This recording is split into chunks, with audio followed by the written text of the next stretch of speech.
இப்போது நீங்கள் கேட்கவிருப்பது ஜூனியர் விகடனில் வெளியாகும் பா. திருமாவேலனின் பெரியோர்களே தாய்மார்களே தொடரின் பகுதி 83.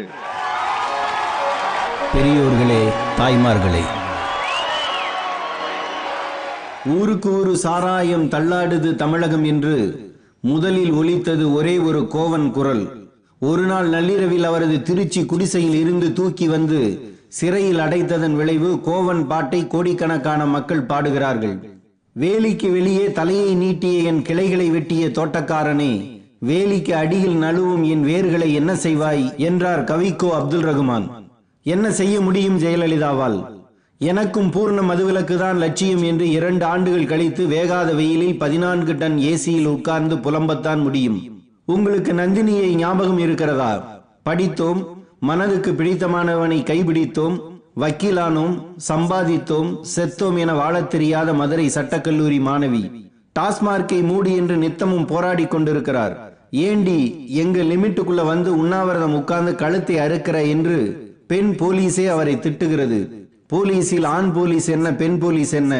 காக்கி உடுப்பின் முதல் இலக்கணமே கண்ணியத்தை துற என்று இருந்தால் என்ன செய்வது? நாட்டுக்காக, அடுத்தவர் வீட்டுக்காக 60 முறை கைதாகி வாழ்ந்து வருகிறார் வாழும் வள்ளியம்மையாக நந்தினி.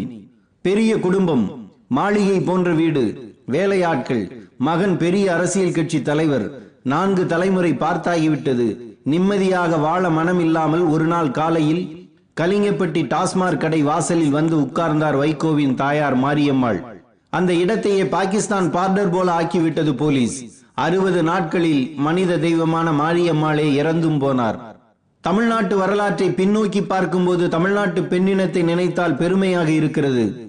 இன்றிலிருந்து 90 ஆண்டுகளுக்கு முன்னால் மகாத்மா காந்தி சொன்னார், மதுவுக்கு எதிரான போராட்டத்தை நிறுத்துவது என் கையில் இல்லை, தமிழ்நாட்டில் 2 பெண்களின் கையில் இருக்கிறது என்று. பெரியாரின் மனைவி நாகம்மையும் சகோதரி கண்ணம்மாவையும் தான் அப்படி சொன்னார். இதோ 90 ஆண்டுகள் கழித்து மாரியம்மாளும் நந்தினியும்.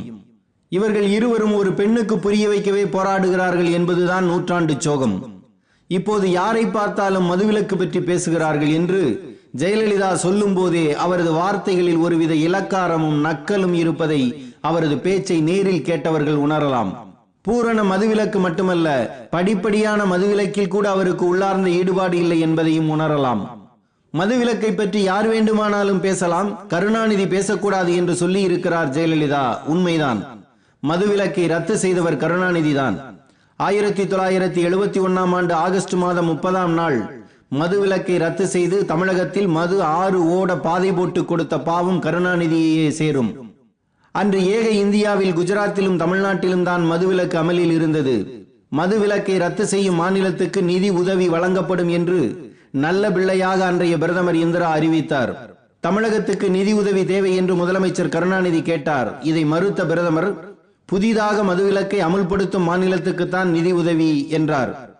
தமிழகத்துக்கு நிதி தராமல் இருப்பதற்கான தந்திரம் என்று குற்றம் சாட்டிய கருணாநிதி நிதி நிலைமையை சரிப்படுத்துவதற்காக மதுக்கடைகளை திறந்தார். ஆனால் மது தீமைகளை நாடு முழுவதும் பிரச்சாரம் செய்ய அன்றைய திமுக பொருளாளர் எம்ஜிஆர் தலைமையில் குழு அமைக்கப்பட்டது. கருணாநிதியின் செயல் கடுமையாக கண்டிக்கப்பட்டது.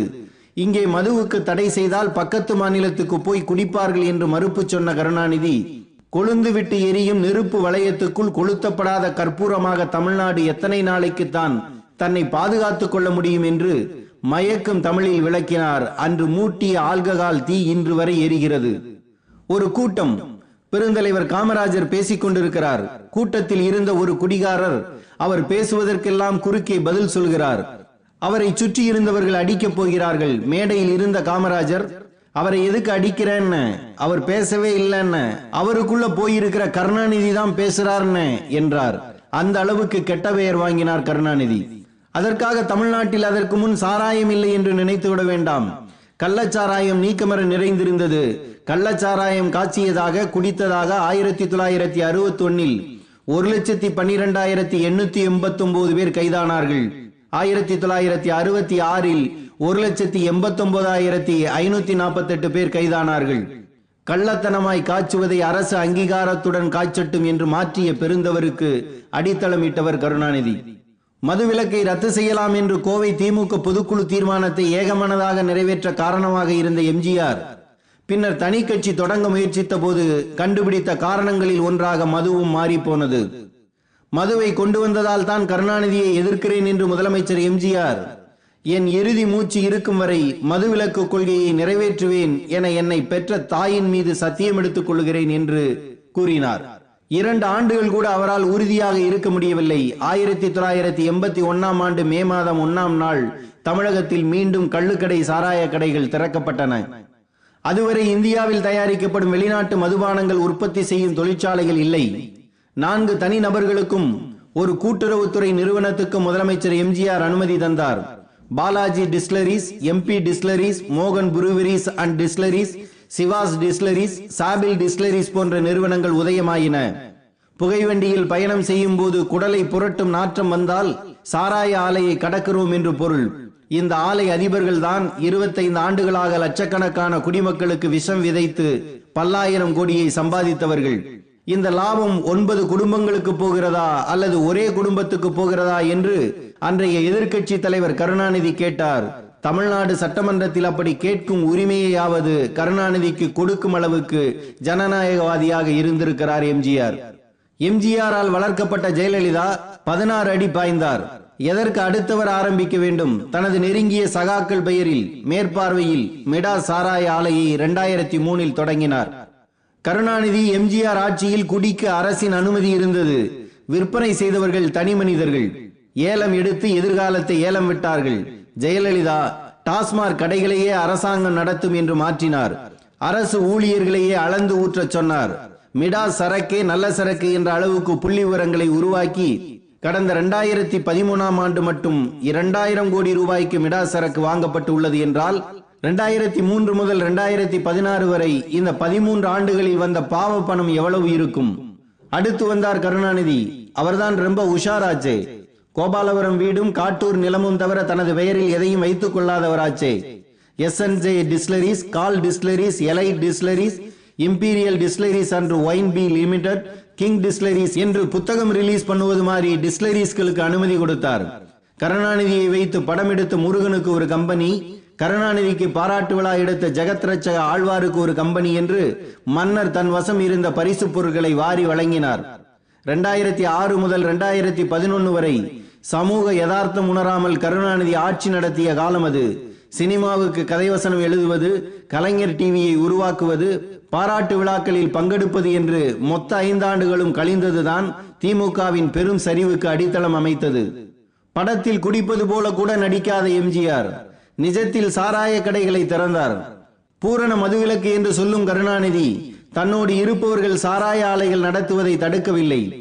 படிப்படியாக குறைப்பேன் என்று இன்று சொல்லும் ஜெயலலிதாவுக்கு சசி பெருமாள் செத்தபோது ஞானோதயம் வரவில்லை.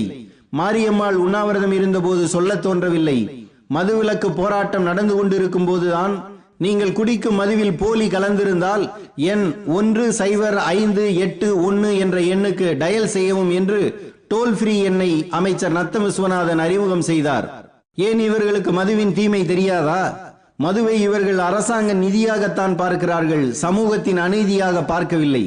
கல்லீரல் கெட்டு போனவர்களின் எண்ணிக்கை சென்னையிலும் சேலத்திலும் அதிகமாகி வருவதும், சிறுநீரகத்தில் கல் ஏற்படும் பிரச்சனை மதுரையில் அதிகமாகி வருவதும் அரசாங்க உற்பத்தியான டாஸ்மாக் மூலம்தான் பரப்பப்படும் விபரீத வியாதிகள் என்பதை அதிகாரத்தில் இருப்பவர்கள் உணரவில்லை. இன்னும் சொல்ல போனால் இவை அனைத்தும் ஒரிஜினல் மதுக்களே அல்ல, வெறும் ரசாயனங்கள் மட்டுமே. ஒரு சில கம்பெனிகள் மட்டுமே தயாரித்து வெவ்வேறு லேபிள்கள் ஒட்டப்பட்டு வெளியில் வீசப்படும் விசப்பாட்டில்கள் உயிர் அணுக்களுக்கு உலை வைத்து இன்றைய இளைஞர்கள் பலரின் எதிர்காலத்தை கண்ணுக்கு தெரியாமல் காயடித்துக் கொண்டிருக்கின்றன. அப்படியானால் டாஸ்மாக் மூலமாக ஒரு அரசாங்கம் இந்த காரியத்தை தான் செய்கிறது. சர்க்காருக்கும் சாராயத்துக்கும் பூர்வ சம்பந்தம் ஒன்று இருக்கிறது. சென்னை ராஜதானியின் முதல் சாராய ஆலையான யுனைடெட் ஸ்பிரிட்ஸ் நிறுவனம் 1862 தொடங்கப்பட்ட இடம் எது தெரியுமா? இன்று சென்னை தலைமைச் செயலகம் அமைந்துள்ள கோட்டை. இந்த நிறுவனத்தை தொடங்கியவர் மெக்டவல். இவரிடம் இருந்து அந்த நிறுவனத்தை வாங்கியவர் தான் விட்டல் மல்லையா. இன்று தலைமறைவாகி இருக்கும் விஜய் மல்லையாவின் மூதாதையர். தனி மனிதன் தலைமறைவாகலாம், தமிழ்நாடு தலைமறைவாக முடியுமா? ஜெயலலிதா மிடாஸ் நிறுவனத்தையும் கருணாநிதி தன் சகாக்களிடம் இருக்கும் நிறுவனங்களையும் இழுத்து மூடிவிட்டு தேர்தலை சந்திப்பதுதான் சரியானது. மேடையில் வாக்குறுதிகள் கொடுப்பதாலோ தேர்தல் அறிக்கையில் சொல்வதாலோ இவர்களை நம்ப முடியாது. இப்படி எத்தனையோ வாக்குறுதிகள் காணாமல் போயின. அறிக்கைகள் காற்றில் பறந்தன. 2 பேரையும் மக்கள் நம்ப வேண்டுமானால் இதை செய்யுங்கள். செய்வீர்களா அம்மா? செய்வீர்களா?